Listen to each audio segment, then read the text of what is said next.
যেই প্রোডাক্ট আপনি দেখবেন যে 500 টাকা বাংলাদেশে, ওরা বলবে যে এটা বাংলা, এটা আবার 20 টাকা কেনা এখানে। অডিয়েন্সের জন্য তারা কিভাবে বিজনেস করতে পারবে? আপনি যে কোনো দামে বলবেন, চায়না সেটা বানাই দিবে আপনাকে।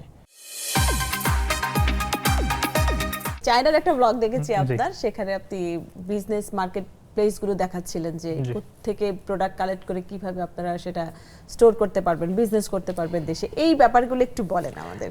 চায়না মানে আমাদের দেশের যারা আসলে বড় আকারের ব্যবসায়ী, তারা কিন্তু চায়নার সাথে সবসময় কিন্তু কানেক্টেড। হ্যাঁ, তো চায়না হচ্ছে যে আমরা আসলে চায়নাতে যাওয়ার ক্ষেত্রে দুইটা জিনিস আমাদের প্রায়োরিটি ছিল। একটা হচ্ছে যে আমরা ব্যবসা জাতীয় জিনিসপত্র নিয়ে একটু ঘাটাঘাটি করবো, যারা ব্যবসা মাইন্ডে তাদেরকে কিছু তথ্য দিব, আমরাও নিজেরাও জানবো।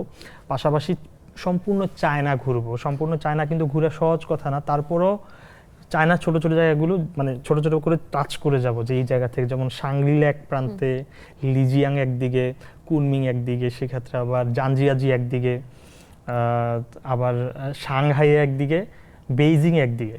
মানে একদিকে বলতে এক জায়গায় একটা থেকে একটা দূরত্ব ধরেন বুলেট ট্রেনে করে যেতে আমাদের 6 থেকে 7 ঘন্টা লাগে। যদি বাংলাদেশের মতো কোনো ট্রেন হতো, সেক্ষেত্রে একটা জায়গা থেকে একটা জায়গায় যেতে 2 থেকে 3 দিন পর্যন্ত লাগতো, কারণ 1000 থেকে 1500 কিলোমিটার দূরে, যেটা বুলেট ট্রেনে আমি 6 থেকে 7 ঘন্টা যেতে পারি। তো আমরা আসলে প্রথমে গুয়াংজুতে গেলাম, বাংলাদেশ থেকে গুয়াংজু হচ্ছে টোটালি বাংলাদেশিদের জন্য একটা ব্যবসায়িক হাব। যদিও অনেকগুলো জায়গা আছে, বাট প্রথমে মানুষ গুয়াংজু দিয়ে চায়নার ব্যবসাটা স্টার্ট করতে চায়। তো চায়নার যখন থেকে আপনি পা রাখবেন, তখন থেকে আপনার মাথায় একটা ব্যবসায়িক চিন্তাধারা আপনার নিজে অটো হয়ে যাবে। এই জিনিসটার দাম এত কম, বাংলাদেশে তো এই জিনিসটার দাম হচ্ছে 2000 টাকা, এখানে মাত্র 300 টাকা 500 টাকা। একটু যদি সহজ করে বলেন শিশির দেবকার, আপনার আমাদের অনেক অডিয়েন্সের জন্য, তারা কিভাবে বিজনেস করতে পারবে, কিভাবে আর কি সেখান থেকে কালেক্ট করতে পারবে, কিভাবে এগুলো আনার প্রসেস, সেই প্রসেসে কি আপনারা তো মনে হয় না যে সেখানে কোনো ভূমিকা রাখেন, আপনারা শুধু জায়গাটাই দেখে একটু জানাইতে পারবো। সেটা হচ্ছে যে চায়নাতে হচ্ছে যে বছরে 2 বার ক্যান্টন ফেয়ার হয়, যেটা হচ্ছে পৃথিবীর সবচেয়ে বড় ইম্পোর্ট এক্সপোর্টের মেলা।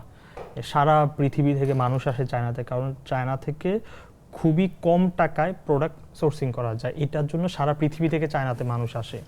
এবং এই ক্যান্টন ফেয়ারকে কেন্দ্র করে কিন্তু আমরাও যাই, ক্যান্টন ফেয়ারটা আমরা দেখব। কারণ ক্যান্টন ফেয়ারে গেলে যেটা হয়, আপনি সরাসরি আপনি ফ্যাক্টরি মালিকের সাথে বা ফ্যাক্টরির প্রতিনিধির সাথে কথা বলে আপনি প্রোডাক্টের দামটা জানতে পারবেন। আপনি যদি প্রমাণ করতে পারেন যে আপনি একজন বিজনেসম্যান, আপনি একটা কার্ড দিলেন ওদেরকে, ওরা আপনি যে প্রোডাক্টটা দেখবেন, আপনি চিন্তা করতে পারবেন না এই প্রোডাক্টের দাম এত কম কীভাবে হয়। যেই প্রোডাক্ট আপনি দেখবেন যে 500 টাকা বাংলাদেশে, ওরা বলবে যে এটা বাংলা, এটা আবার 20 টাকা কেনা এখানে। মানে এইরকমভাবে আপনি অবাক হয়ে যাবেন। কিন্তু সমস্যাটা হলো যে এটা অনেক বাল্ক আকারে অর্ডার করতে হয়, বা ওদের যে এমকিউ শর্তটা মানতে হয়, মিনিমাম অর্ডার কোয়ান্টিটি শর্তটা মানতে হয়। ওদের কেমন থাকে কোয়ান্টিটি? এমন কোয়ান্টিটি আপনার একটা প্রোডাক্ট কিনতে গেলে আপনাকে 10 লাখ টাকা ইনভেস্ট করতে হবে। মানে আপনি মনে হবে যে 20 টাকা করে কিনবেন, আসলে তো এটা কিন্তু আপনার ওই প্রোডাক্টটা কিনতে গেলে আপনার মিনিমাম 10 লাখ টাকা আপনার ইনভেস্ট করতে হবে সর্বনিম্ন, তারপরেই প্রোডাক্টটা বাংলাদেশ পর্যন্ত আনা। তো সেই ক্ষেত্রে ক্যান্টন ফেয়ারে গিয়ে আইডিয়া নিতে পারেন যে প্রোডাক্টটার দাম কেমন হইতে পারে।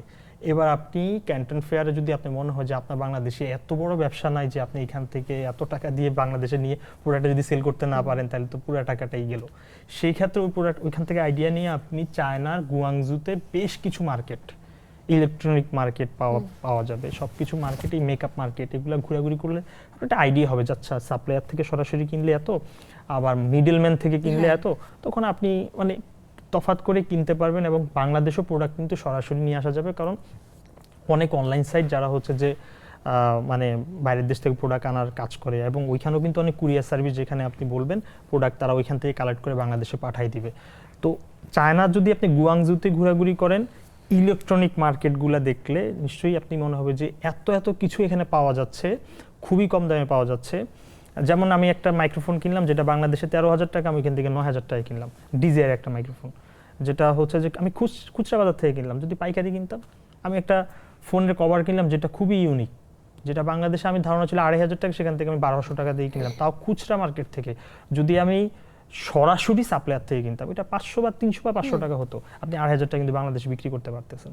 তো যারা মানে একটু চান যে ব্যবসা করবেন, সরাসরি চায়না গুয়াংজু থেকে একবার ঘুরে আসা উচিত, অথবা শেনজেন থেকে ঘুরে আসা উচিত, গেলে মোটামুটি একটা আইডিয়া হয়ে যাবে। এবং ও কখনো বিজনেস মাইন্ডেড না, কিন্তু এবার সে গিয়ে আমাকে প্রথমেই 2 দিনের পরে আমি ব্যবসা করব, আমার লাইফে আর কোনো চাওয়া নাই, আমি ব্যবসা করব ব্যবসা করব এমন কিছু প্রোডাক্ট সে কিনেও ফেলছে ওইখানে, আচ্ছা। যে আমি এটা দিয়ে ব্যবসা শুরু করব। মানে ওইটা আমি বলতেছি তিথি তুমি ব্যবসা যে শুরু করবা একটু স্টেবল চিন্তা করো, কয়দিন পর আসলে এটা মাথায় থাকবে কি না। না আমি ব্যবসা করবই, আমার আর কোনো চিন্তা নাই।